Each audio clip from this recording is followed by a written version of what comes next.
What the fuck? Is this another one? Maine man killed his parents and their friends before firing on motorists, police say. Bowdoin, Maine, a man confessed to killing 4 people, including his parents, and then firing on motorists on a busy interstate highway just days after being released from prison. Police said Wednesday. Mike Sawchuk, commissioner of the Maine Department of Public Safety, called the shootings of 4 people at a home in Bowdoin and 3 more people on Interstate 295 to the south in Yarmouth an attack on the soul of our state that shook neighbors. Law enforcement in the state at large. It's a shock to everybody, he told reporters in Augusta. You want to naturally say they can't be happening here in Maine. That can't be happening here in Maine. But the reality is these senseless acts can and do happen everywhere. The gunman, Joseph Eaton, 34, had been released April 14th in the Maine Correctional Center in Wynnum, where he was picked up by his mother after completing a sentence for aggravated assault. The crime was serious enough to prevent him from possessing a gun in Maine. Over the past decade, he has been charged with more than half a dozen crimes. The shootings began in the small town of Bowdoin, where 4 people were killed Tuesday, with 3 bodies discovered in a home and 1 in a barn. After Joseph Eaton fled the home, a chaotic scene developed on a highway over 20 miles away in Yarmouth, where shots were fired at moving vehicles. He later told the police he was firing on cars because he thought he was being followed by law enforcement. Several vehicles were hit by gunfire, but 3 people injured were a family all in the same car. Paige Halsey, 25, is in critical condition. The 7 were the latest victims of a mass shooting in the U.S., whose targets included Christian Elementary School in Nashville, Tennessee, a bank in Louisville, Kentucky, and a Sweet 16 party in a small city in Alabama. This is an active investigation with a lot of moving parts, Shannon Moss, state police spokesperson, said Wednesday.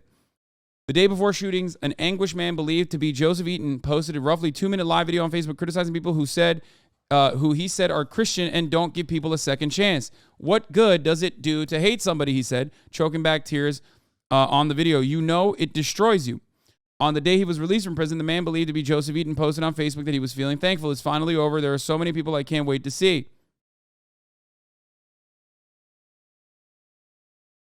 It sucks because you see something like this and then you think, why was this man released from prison? He should have never been released from prison. You know what I mean? That's usually how people operate. They don't understand that, access to fucking weapons and the carceral system's, lack of interest in rehabilitating people and reintegrating them into society is the main components here, and that these problems will never fucking stop. Every part of this structure is just an abject failure. Okay? Every part of the system is designed to be an abject fucking failure. It's a powder keg. America is a powder keg. And the reality is, it's blowing up left and fucking right. And for some reason, people just don't recognize that. That's, instead of recognizing it, we have decided that, no, mass shootings and gun violence is basically another part of our existence. It's a natural disaster. It's just something that we cannot prevent. Over the course of this past week, we covered a story where an old white man shot, and luckily didn't kill, an 85-year-old white man shot and luckily did not kill a 16-year-old black boy. We covered a story of an old white man in upstate New York shooting and killing a 20-year-old white lady for the crime, which wasn't even a crime, of being lost in upstate New York, where there's not a lot of fucking, lighting in the middle of the night. We watched another story of 2 cheerleaders in Texas get shot by a Latino dude in Texas for getting into his car on accident, thinking it was a fucking Uber. We watched and covered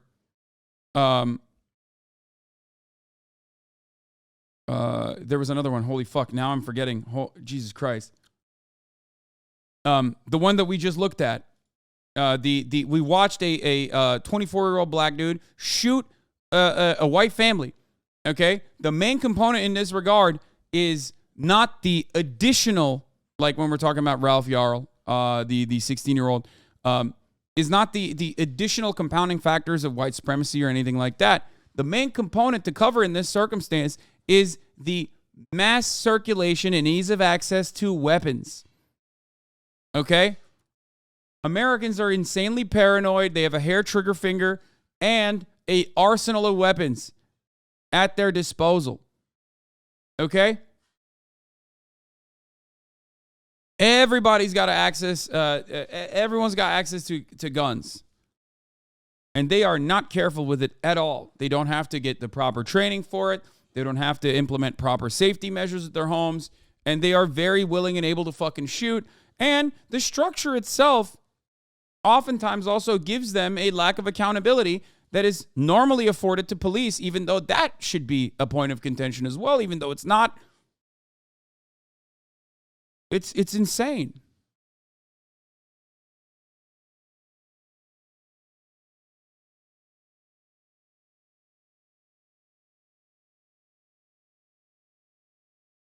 Yeah, and then the Alabama Sweet 16, where 6 kids died, 32 people were injured. Everyone's doing it. White people, black people, Mexican people, everyone, brown people, everyone's fucking doing it. A fucking trans person did a mass shooting. You know what I mean?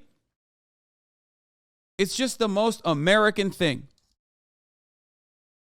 Seems like there are additional components that we need to be hyper focusing on, but we can't. Yeah. Old Asian dudes are doing it. Everyone. Equal opportunity mass shootings, baby. Land of the free. It's crazy. Were goers of the NRA conference allowed to bring in their guns? Of course not. The NRA conference is a gun-free zone. Anywhere where the president is traveling is a gun-free zone. Don't be crazy now. Obviously not. Because the NRA, regardless of its lobbying efforts, perfectly understands that guns in the hands of random individuals is going to create an unsafe environment.